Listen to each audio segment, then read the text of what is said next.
Maintenant, dans Parashat Be'alotra, il y a le lien de la Ménorah. D'accord? La Ménorah, c'est quoi la Ménorah? En français, comment on appelle ça? Le candélabre. Chandelier, candélabre? D'accord? À 7 branches. Entre parenthèses, vous savez que depuis la destruction du Beth Amikdash, c'est interdit de fabriquer et d'allumer une Ménorah à 7 branches. Je ne connais pas le niveau d'interdiction, mais ça ne se fait pas. Et c'est pour ça que lorsque vous êtes dans les vieilles synagogues françaises, ouais, quand vous regardez, vous voyez des Ménorahs à 6 branches. Et d'où ça vient? Et 7.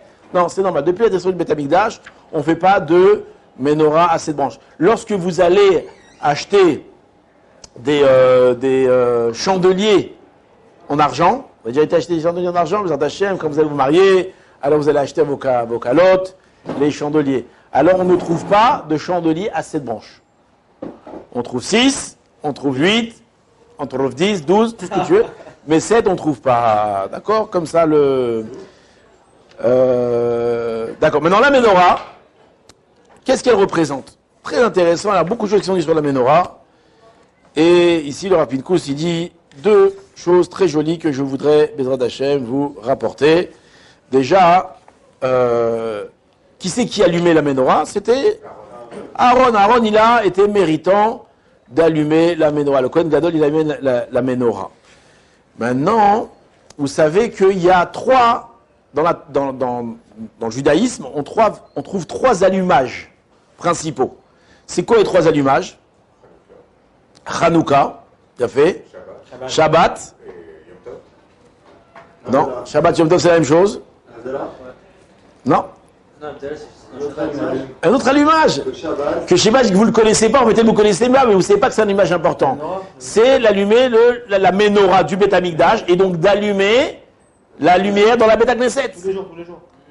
Il y a un grand inyan d'allumer la lumière dans la Beth Knesset. Aujourd'hui? Bien sûr. Et là-bas, bien électrique, bien sûr, lumière électrique, pas électrique. Sachez que celui qui a le mérite de se lever tôt le matin et d'arriver à la synagogue et que lui, il allume la lumière, c'est une grande ségoula. C'est une ségoula intéressante, je ne sais pas, on demandera au Rav. Si j'étais où j'allume. C'est une grande ségoula. Maintenant, c'est une ségoula pourquoi? Ces 3 choses-là, c'est une ségoula pour avoir des enfants Talmidei Chachamim.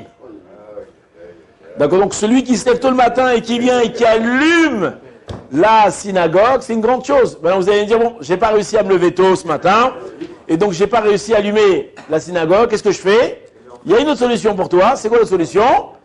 C'est que, non. Tu vas te réveiller plus tôt. Non plus. Il y a une autre solution. Non plus. Vous avez éteindre les lumières.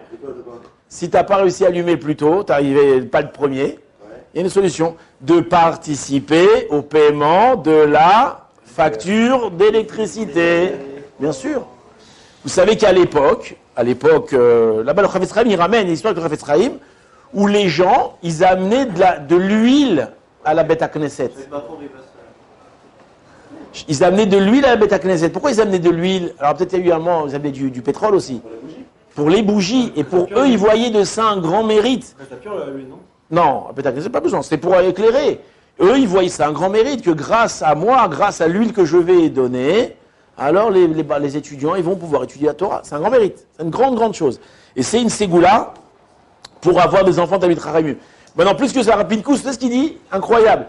Il dit aussi que s'il y a le luminaire qui est cassé, d'accord, il y a des ampoules, machin, il y a d'aller de changer, de tout aller changer. Et donc d'offrir aussi des lustres. Vous avez déjà vu dans les synagogues, vous allez à Moussaïof. Vous savez où c'est Moussaïof? Le Shtibler de Sfaradi de Boucharim là-bas. Tu rentres, tu vois, il y a plein de lustres. Ouais, il y a plein de lustres et il y a des étiquettes là-bas, la mémoire de. C'est quoi cette histoire? C'est parce qu'il y a une yann d'éclairer. Maintenant, la lumière, donc c'est quelque chose qui nous permet de. Je vous fais une parenthèse qui n'a rien à voir, mais comme on a vu dans la semaine dernière, dans Parashat Bamidbar, on a vu que le camp était. Donc il y avait le Mishkan au milieu. Il y avait 3 tribus. D'accord? Maintenant, à l'est, il y avait qui comme tribu? Non. Yehuda, Zvouloun et Issachar. D'accord? Qui étaient à l'est. Juste, nous, nos cartes à nous, enfin, nous, Aujourd'hui, les cartes, on les regarde que le haut, c'est le nord. Oui. Chez les juifs, c'est pas comme ça à l'origine. Le haut, c'était le Mizrach, c'était l'est. D'accord. Donc la carte, il faut la tourner dans l'autre sens. Ouais. Vous la planisphère, vous la prenez dans l'autre sens. Non, mais c'est pas comme ça que j'aurais dû commencer. J'aurais dû poser une question. Pourquoi est-ce que les rabbanim, dans la synagogue, ils s'assoient au Mizrach, devant? Pourquoi ils s'assoient au Mizrach? Pour qu'on prenne tous exemple sur lui. Hein? Pour qu'on prenne tous exemple sur lui. Pour avoir une vue sur le monde. Pour prendre tous exemple sur lui. C'est vrai, il a fait. Qui dit pas un mot, qui prévient Kavana. C'est beau. Un problème, c'est Kavod aussi. T'as raison, c'est Kavod, mais pourquoi tu l'es pas sur la Bama? Dans les synagogues, normalement, le Rav, il est au Mizrach. Alors vous allez dire, c'est vrai, qu'il soit face aux gens. J'entends. Mais il y a marqué une autre raison. Tu entends ou pas? L'autre raison, c'est quoi? C'est que le Mizrach, là-bas, il y avait donc les tribus. Il y avait qui? Il y avait Issachar, donc c'était la Torah, Yehuda, la royauté, Zevulun. Maintenant, il y avait qui aussi? Il y avait Moshe Rabbeinu, il y avait qui? Les Kohanim. Ils étaient devant. Au Mizrach, ils étaient. Maintenant, pourquoi? Chazal dit, pourquoi est-ce que les Kohanim étaient au Mizrach? Pas des ondes, des bonnes ondes. Parce que du fait que c'est eux qui ramenaient la lumière dans le monde, et aussi Issachar qui ramenait la lumière dans le monde, par leur Torah et par la Avoda, par le service divin, alors c'est pour ça qu'ils étaient au Mizrach, parce que le soleil, il se lève où ça? À l'est, au Mizrach. Il a fait. Donc c'est pour ça que les rabbanim, on les met au Mizrach, parce que le soleil, ils amènent le soleil dans le monde. C'est beau, il a fait Méod. D'accord? Hein? Là, on n'est pas au Mizrach, parce que c'est vous qui apportez la lumière dans le monde. Les Bachou et les Shivot, c'est eux qui amènent la lumière dans le monde. C'est pour ça que vous êtes au Mizrach, vous. Il a été le roi il y a 60 ans. Ouais. Quand c'était mon prof, il y a 60 ans. Alors, qu'est-ce qu'on rajoute encore sur ça? Très intéressant. Donc, de payer l'électricité, de payer l'huile, et aussi d'embellir, le fait d'embellir la lumière, c'est une grande chose. Et donc de permettre aux Bachurim d'étudier la Torah, c'est une grande chose. De payer l'électricité dans une yeshiva, c'est un truc incroyable. Et je me rappelle que cette année... Il faut qu'on dise, c'est pour la lumière. Bien sûr. À chaque fois que tu fais un don, quand tu fais un don, donne la kavana, pourquoi tu donnes? Quand tu payes tes impôts, d'accord? Tu payes pas d'impôts? D'accord? Quand tu payes tes impôts, alors essaye d'avoir la kavana, quand tu dis, voilà, moi, cet argent-là, aux impôts que je paye, je veux qu'il aille à tel ou tel endroit. Parce que la Médina, elle ne fait pas que des bonnes choses, elle fait aussi des bonnes choses, donc à faire, essayer de demander à Hachem, d'ailleurs, pitié que mon argent, il aille dans les lumières des synagogues. Si je me rappelle cette année, quand je suis arrivé à la synagogue à Yom Kippour, je suis arrivé au début, moi, je suis un des premiers, je suis arrivé, par hasard, croyez pas que je suis pas... Non. Et là-bas, il y avait un qui marchait comme ça, il était... qu'est-ce qu'il y a? Il dit, ouais, Il me raconte qu'il était un petit peu en lachat parce qu'il voulait faire un don. Et genre, il ne savait pas où le mettre, son argent. Et qu'est-ce qu'il voulait faire comme don? Il voulait payer la lumière de la synagogue pour Yom Kippour. Et là-bas, il m'a ramené je ne me rappelle plus, dommage, je n'ai pas noté ce qu'il m'a dit, mais une série de ségoulottes incroyables. De payer la lumière à Yom Kippour. Et il dit dans des kilos d'Ashkenaz, c'est la bagarre, qui sait qui va payer ça. Un truc incroyable. Si, je paye, voilà, c'est moi qui paye l'électricité de la lumière de Yom Kippour. Oui, c'est vrai, on ne sait pas payer. Je paye plus, ça va, donne plus. Tu donnes 500 €, c'est bon? Je ne sais pas, quand je donnais l'argent, si, voilà, je dis au gabay, c'est moi qui paye la facture d'électricité de Yom Kippour.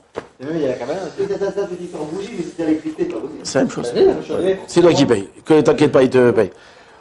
En tout cas, ici, regardez, il y a une autre chose très intéressante. Le Rav, il ramène ici, la Gemara le Midrash, dans Tradchouma, il nous dit pourquoi est-ce que Shaoul, le roi Shaoul, a mérité la royauté.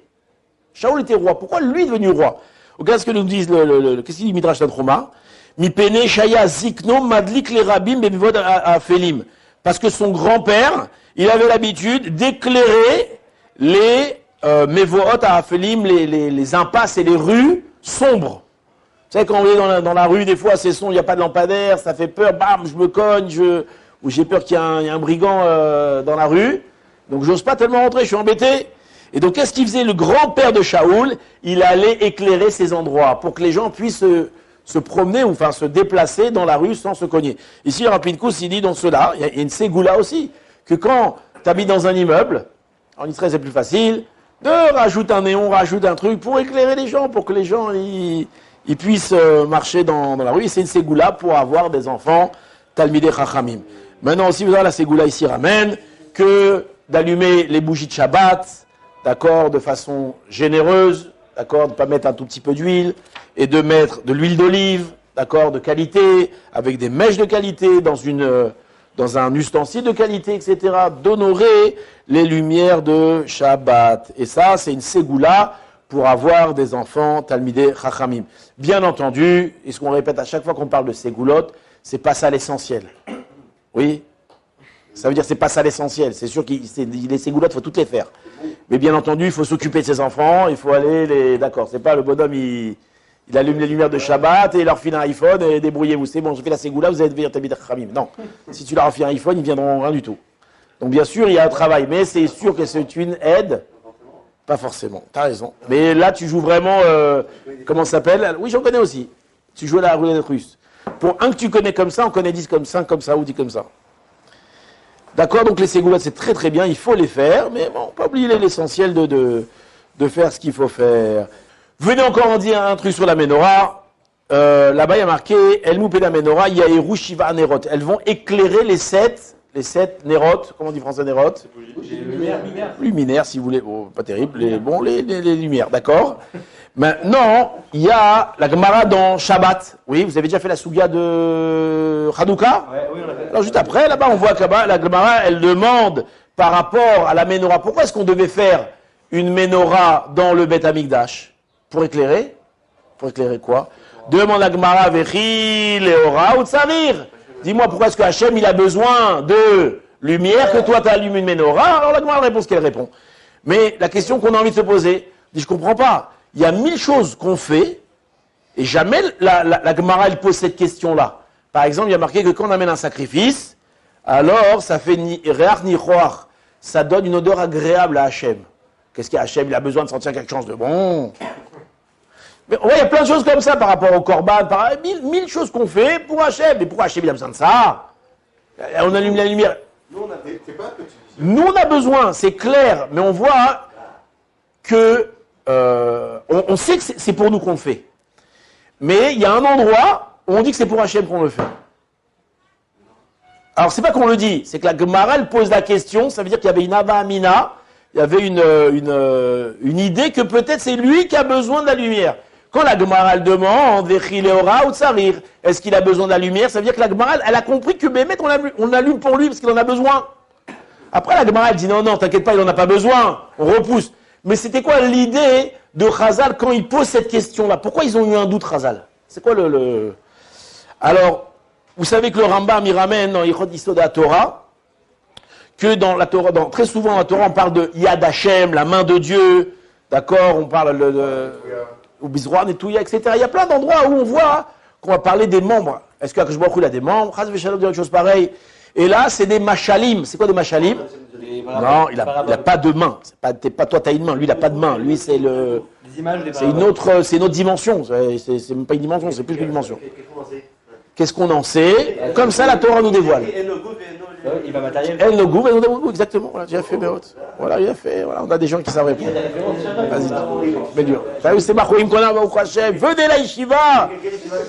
Yeshua Yosef, la meilleure yeshiva du quartier. Maintenant, donc on parle de la main de Dieu, etc. Maintenant, elle le goût, elle nous démoutagouf. Alors pourquoi on parle de ça? Le Rambam, il nous dit c'est les machalim, c'est des paraboles. Autre part, j'ai vu écrit que la Torah dit Adam, la Torah, elle parle le langage des hommes. Si on te parlait uniquement dans un langage spirituel très complexe, très machin, c'est comme dans les ordinateurs, tu parlais en 1 et en 0 et en langage binaire, personne ne comprendrait rien.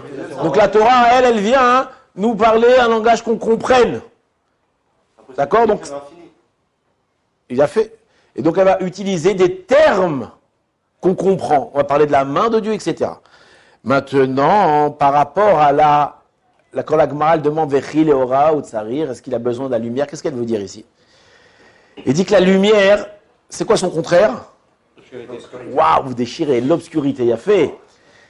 Maintenant, l'obscurité, qu'est-ce que ça représente? Ça représente l'absence, le néant, le mal, ça représente le rien, l'inexistant, le vide.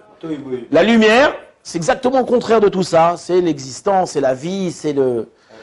Maintenant, la Gemara, elle te dit, mais est-ce que Hachem, il a besoin de la lumière? Qu'est-ce que ça veut dire? Est-ce qu'il y a une avamina comme ça de croire que Akadosh Baruch Hu, il réside dans l'obscurité? Hachem, il réside dans l'obscurité.